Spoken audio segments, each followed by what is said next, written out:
Baik, Assalamualaikum warahmatullahi wabarakatuh. Shalom, perkenalkan nama saya Tessa Salurante dengan NIM D101211067 dari PWKA.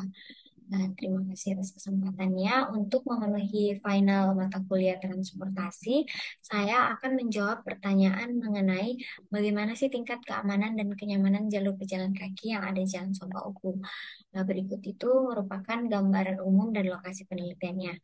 Nah, lokasinya itu berada di jalur pedestrian kawasan perdagangan pada Jalan Sumba Uku Makassar pada Kecamatan Ujung Pandang.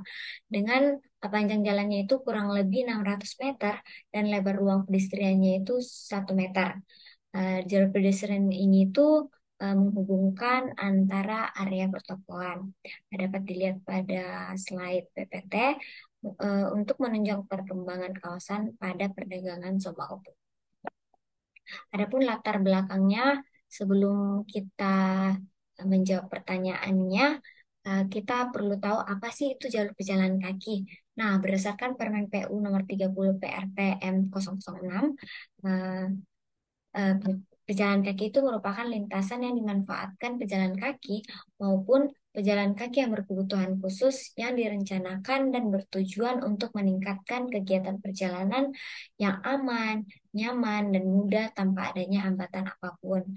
Nah, menurut Iswanto pada 2006 itu mengungkapkan bahwa jalur pejalan kaki itu merupakan suatu ruang publik di mana jalur tersebut itu ada dan ada antar interaksi sosial antar masyarakat.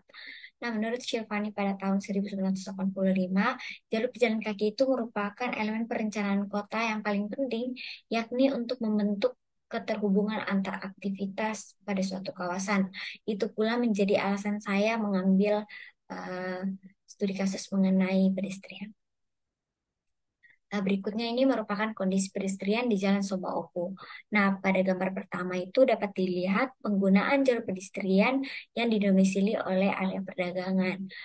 Pada saat saya ke sana, banyak juga para pedagang kaki lima yang parkir di daerah pedestrian. Yang kedua itu ada parkir liar dan pengendara. Banyaknya motor dan mobil yang memarkirkan kendaraan mereka sembarangan sehingga mengganggu kenyamanan pada pada jalur pedestrian. Yang ketiga itu ada kurangnya furniture jalan seperti tempat sampah, lampu penerangan, jalur hijau, dan tempat duduk. Adapun analisis deskriptifnya pada kawasan Somba ini pedestrian terdapat pada kawasan Somba ini sebenarnya tidak berfungsi sebagai mestinya seperti yang dapat dilihat pada gambar sebelumnya dikarenakan banyaknya pedagang kaki lima maupun kendaraan bermotor yang parkir di area pedestrian. Sebelum dan kondisi jalur pedestriannya itu yang bergelombang dan tidak tersedia tempat sampah, jalur disabilitas, serta hal tersebut itu mengakibatkan fungsi dari ruang pedestrian itu terganggu, serta keamanan, kenyamanan, dan keselamatan pejalan kakinya itu tidak terjamin. Adapun material penutup lantainya itu keramik tekstur dan bertekstur corak berwarna merah pucat serta hitam yang dipasang berpola, serta materialnya itu licin saat terciprat air dan mudah kering. Eh, sudah banyak kerusakan-kerusakan berupa pecah, lubang pada keramiknya.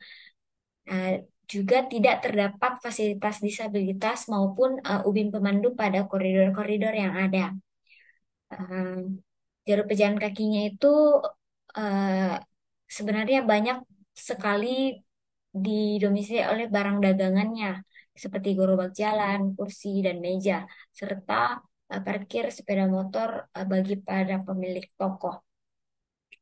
Jadi dapat saya ambil kesimpulan secara keseluruhan itu pedestrian di kawasan perdagangan Somba Opu Makassar itu belum memenuhi standar yang ada seperti kurangnya furniture jalan yang seperti saya sebutkan tadi, tempat sampah, penerangan, tempat duduk serta jalur disabilitas yang menjadikan jalur pedestrian itu kurang nyaman.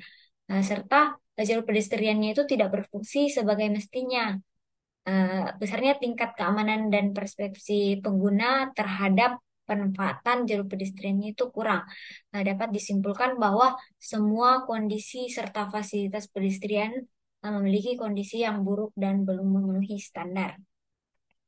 Nah, Adapun saran dan solusi yang dapat saya sampaikan, diharapkan lagi menjadi masukan kepada pemerintah agar memperbaiki dan menata serta melengkapi jalur pejalan kaki yang sudah ada, khususnya dalam hal pemulihan gender seperti penyandang cacat, serta memerhatikan lagi standar-standar yang sudah ditentukan, sehingga eh, jalur pedestrian dapat lebih ramah gender.